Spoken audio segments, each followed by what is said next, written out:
morning we're going to make one of Jamaica's favorite and most popular snack, and this is the Jamaican ginger bulla.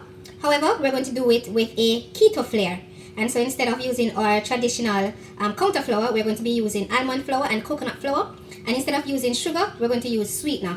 So stay tuned, come along for this ride for the keto Jamaican ginger bulla. Need 1 cup of almond flour, 3/4 cup of coconut flour. You like your pastries to be extra sweet, you can probably use up to 3/4 cup of sweetener. This is 1/2 cup of erythritol sweetener. A teaspoon of salt, 4 tablespoons of freshly grated ginger.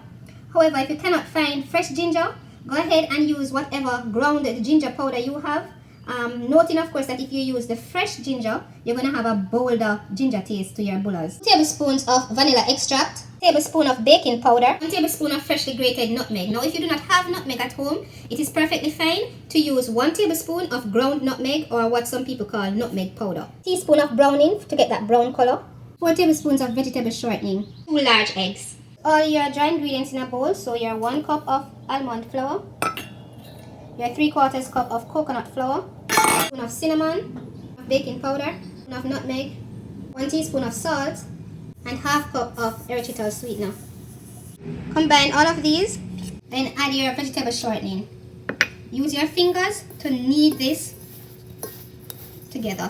Once your dry mixture is all nice and crummy, which means that you have properly combined your vegetable shortening with the rest of your ingredients, then get another bowl to prepare your wet ingredients. Your 2 eggs, 2 tablespoons of vanilla, spoon of browning, and your grated ginger. Combine these. Make a well in the center of your dry ingredients and add the wet ingredients mixture. And we're going to knead all of this together, your dry and wet ingredients. So using your hands, get in there and knead the wet and dry ingredients together. Once you're finished kneading your dough together, take a piece of cling wrap or plastic wrap and cover the dough. You're going to set this in the fridge for at least half an hour. Half an hour is up, remove your dough from the fridge and get ready to roll it out.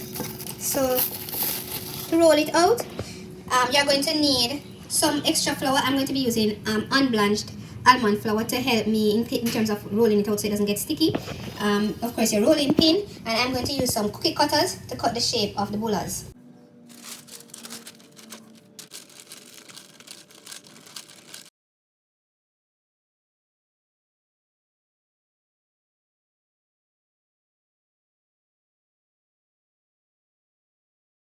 We're going to bake them for 20 to 25 minutes at 350 degrees Fahrenheit.